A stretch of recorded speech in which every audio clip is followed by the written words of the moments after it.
So the final session is going to be, I'll be talking about supplements, but I'll also still be talking about where a lot of the nutrients for these specific vitamins are available.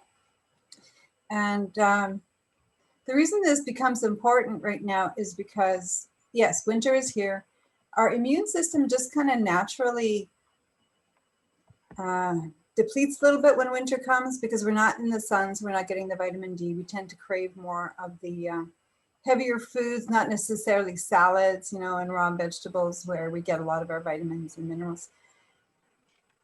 So supplementation does become quite important. Plus, there are certain vitamins that we're just not going to get a lot of just from our food, especially because it is winter. So that's kind of what I'll be talking about, winter, boosting our immune system. And of course, cold and flu season kicks in right about now. So it's kind of a double whammy. Our immune system has dropped a little bit and we're being exposed to more viruses. So I shall move on. Now we've already talked about, you know, what I consider to be non-negotiable when it comes to good health. So that's good, clean, organic food. I've provided a list of the clean 15 and the dirty dozen. And I realize that not everybody can buy everything organic. A lot of people can't buy organic at all. And so we all do the best that we can when it comes to food. At the end of the day, if we can eat lots of fruits and vegetables, variety, that's what we want to shoot for. And just do our best, right? We're all starting from different places, and just doing our best is what we shoot for, right? On any given day, our best can very much vary depending on how we're feeling. So the other non-negotiable, of course, is movement. We want to move, and that can be a lot or a little, but at least 15 to 20 minutes a day. Our mindset, we've talked about that, how important it is to have a more positive mindset, regardless of what's going on in this world, and there's lots going on right now.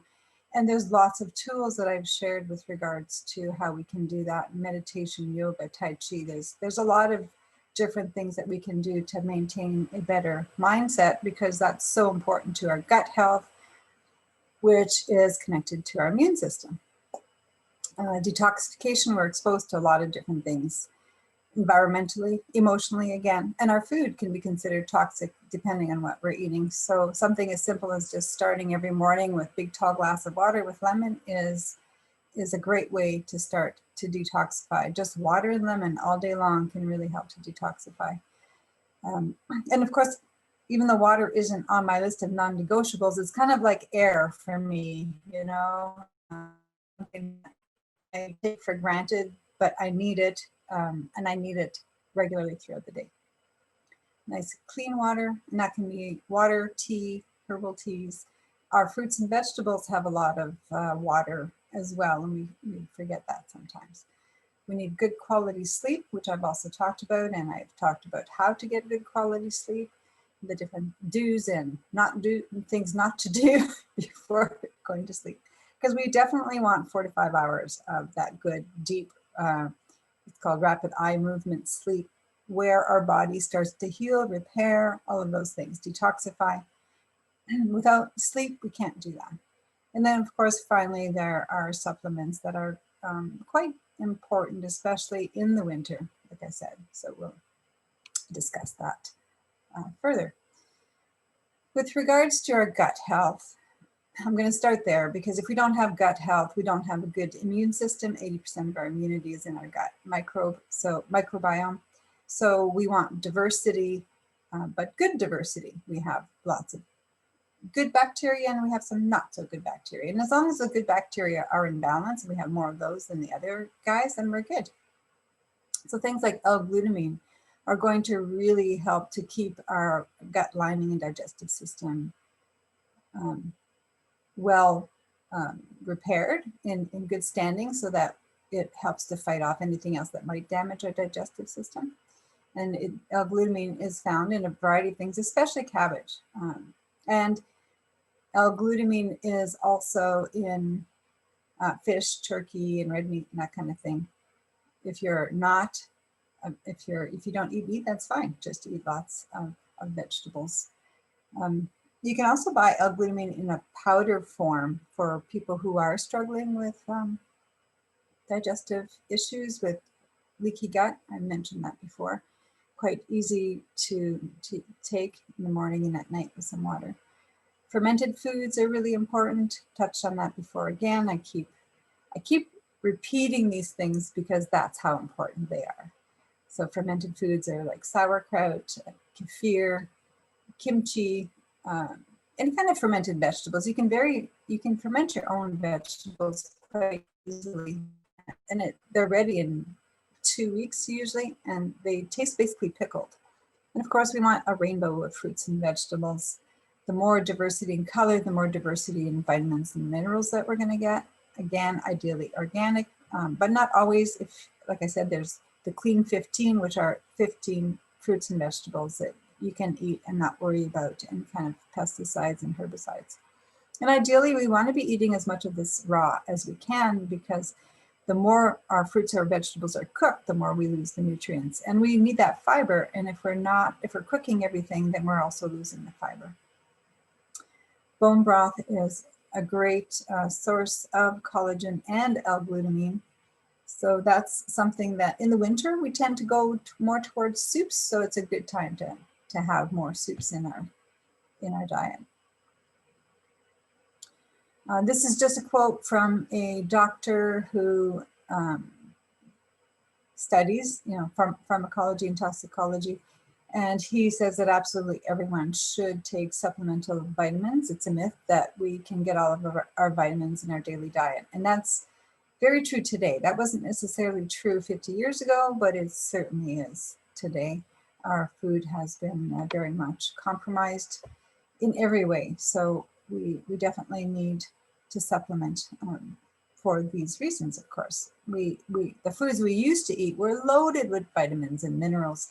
They didn't get refrigerated. They were typically, and I'm talking about our ancestors who, the hunters and gatherers, they would forage through the day and eat in the evenings, and they ate whatever they found.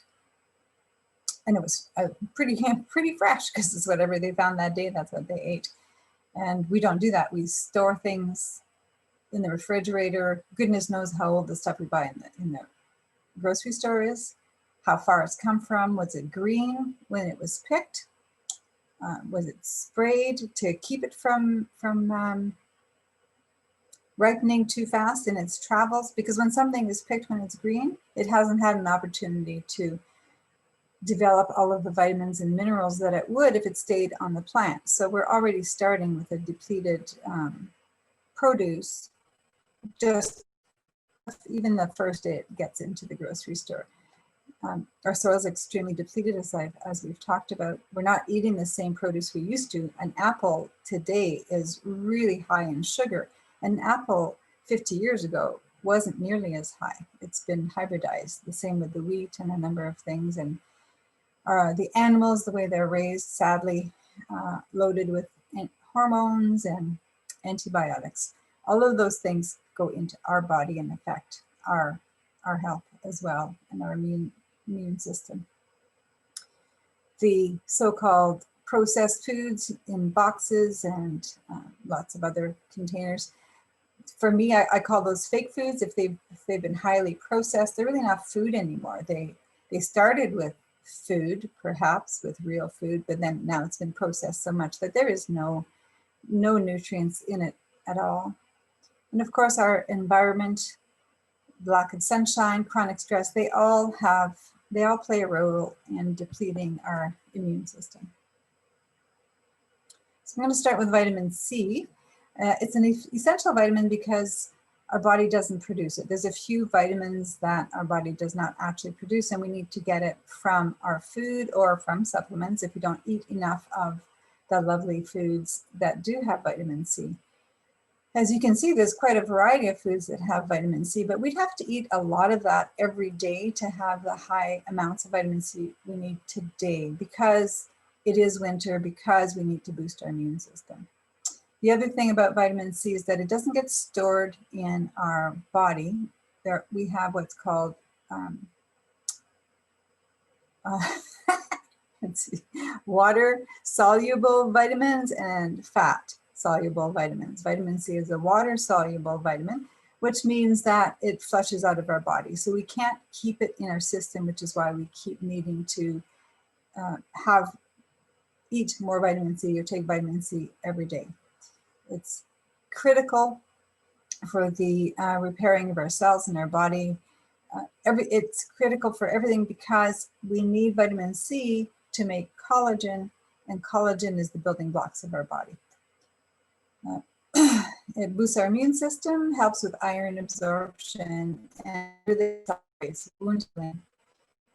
And during the winter or any time that I find I'm starting to catch a cold or something, the first thing I do is I start with high doses of vitamin C. And you would be surprised at how much vitamin C you can take when you're sick and not have any adverse reaction. Bowel tolerance is usually what we refer to as, when I've taken so much vitamin C that my bowels have decided that's enough, then I know I've hit my max for that day. But I have gone as high as 35,000, which is a lot, 35,000 milligrams of vitamin C when I was really sick and I was fighting pneumonia, and I got rid of the pneumonia without having to take antibiotics.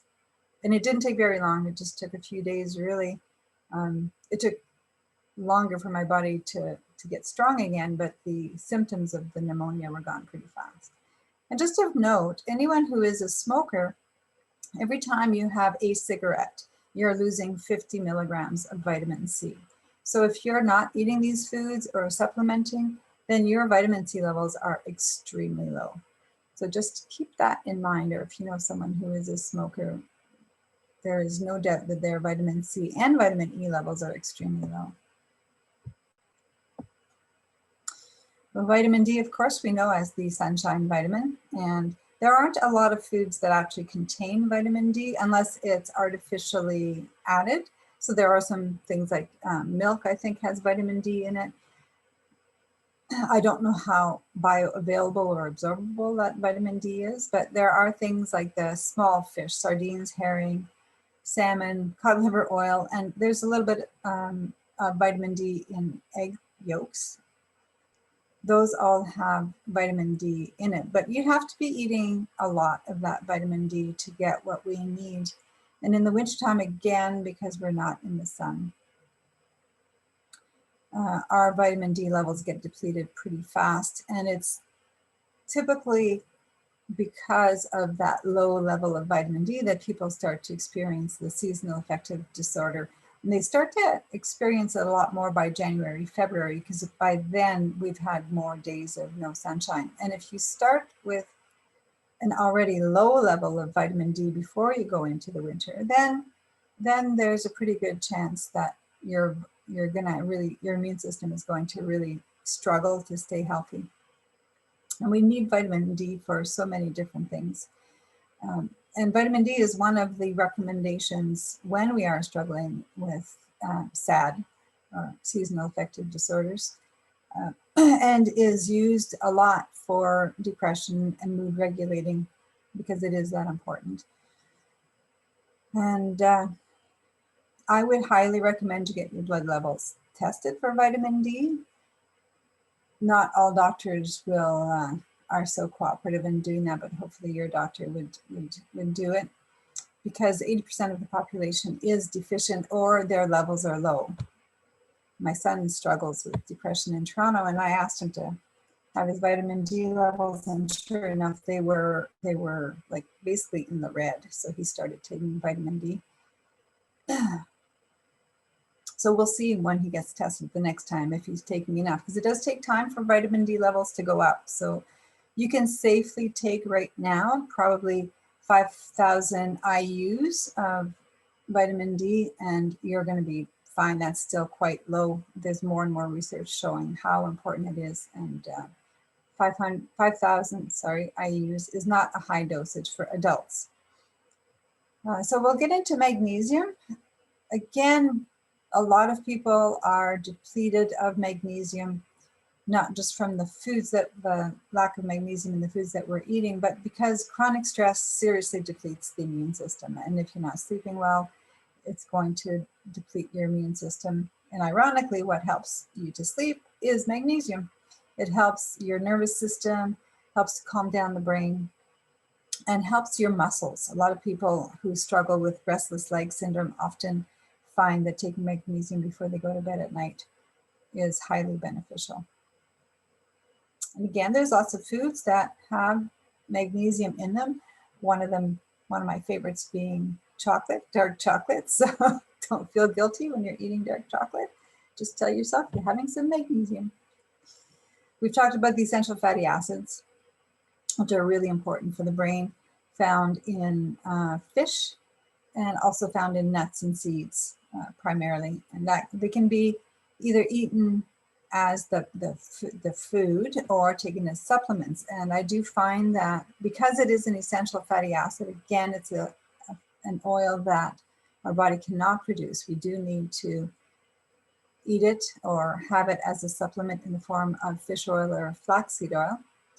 I do suggest that you buy the oil rather than capsules because it is much more economical and in the long run, and do refrigerate it because oil, it is an oil, it can go rancid, so you want to avoid that from happening. So we'll get into more supplements. I've already talked about vitamin D, and that's a supplement that we really need to get because we can't get a whole lot of it from our food, as I've mentioned. And vitamin C, well, we can get it from our food, and if you're eating lots and lots of those fresh fruits and vegetables, you're probably okay. Now we're going to get into some other vitamins that are highly beneficial for specifically for our immune system, for energy, for brain function. Selenium is a huge immune booster, and you can find them in Brazil nuts. 2 to 3 nuts a day is all you need. So it's a pretty cheap source of selenium. And again, I keep all of the nuts and seeds in the refrigerator because nuts and seeds can also go rancid because of the high percentage of oil that's in it. So make sure you store them in the refrigerator or even freezer and just take out what you want when you need it. Zinc is very important, and I'm hearing from a lot of functional doctors and biological practitioners that zinc right now especially is really important to keep your immune system boosted to fight off viruses. And we all know there's more exposure to viruses right now. So zinc does not have to be high amount, but it is quite critical. And again, you're going to see, right, a lot of the same foods keep coming up as being foods that have high minerals and vitamins in them. So that's why I'm always harping about food is medicine, and this is why. It has the minerals and vitamins that we need. For those people who really don't eat a lot of fresh produce, then a high quality, high potency multivitamin truly is important. And a 1 a day is not going to cut it. I know there's a lot of vitamins out there that claim that they can put all of those vitamins and minerals in 1 capsule, but that's really not been shown to be true. Any good quality vitamin and mineral, they're going to require anywhere from 2 to 6 capsules or tablets, depending on the brand and what's in it. So don't be fooled. When it comes to vitamins and supplements, really generally, you get what you pay for. Also,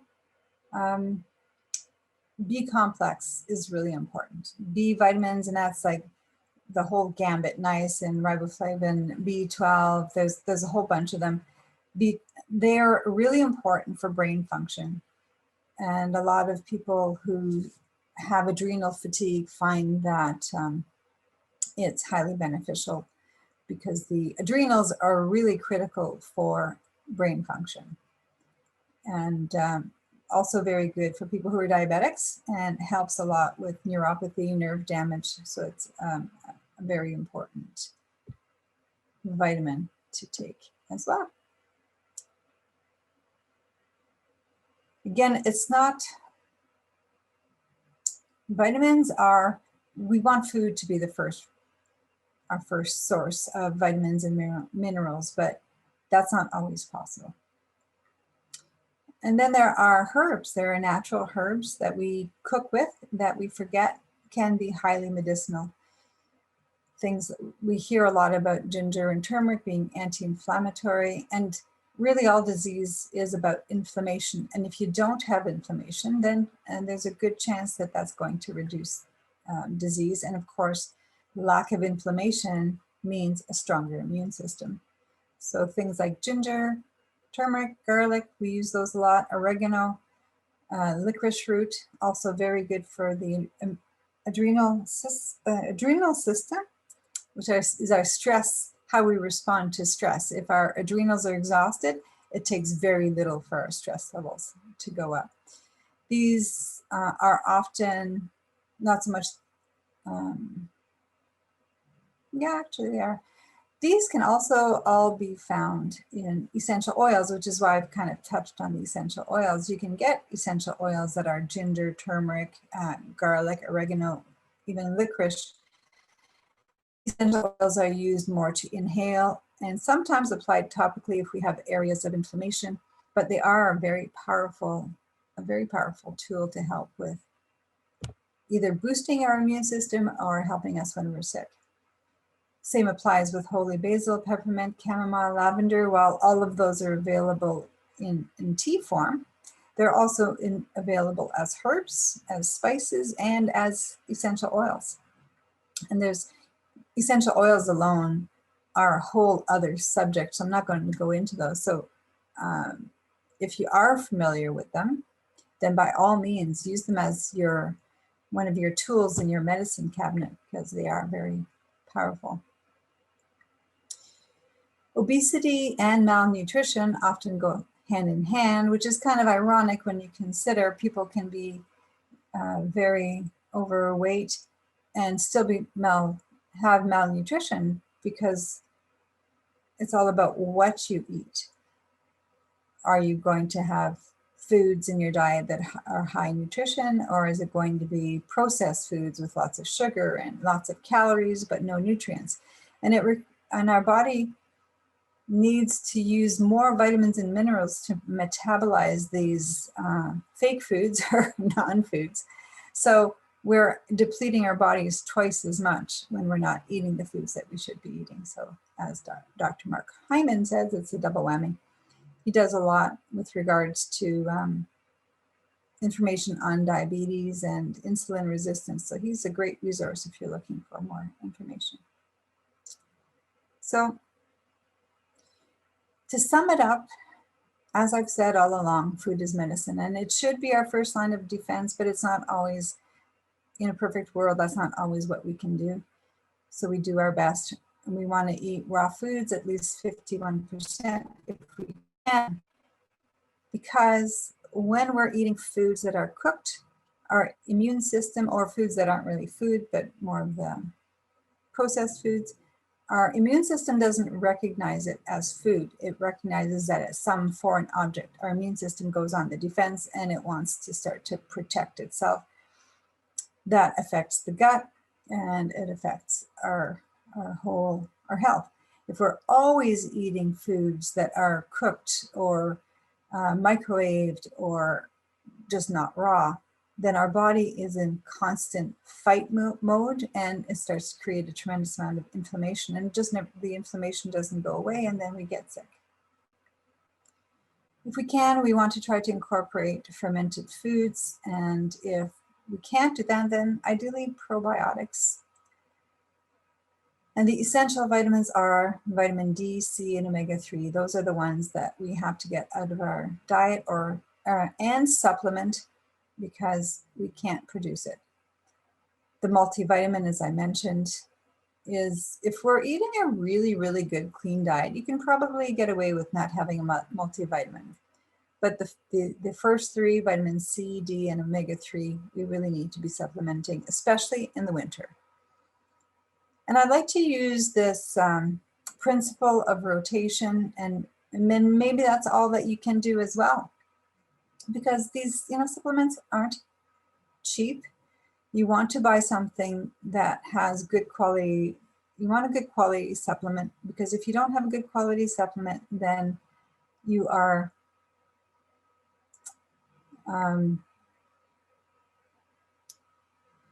you're wasting your money, because the cheaper the vitamins are, the more garbage is in it.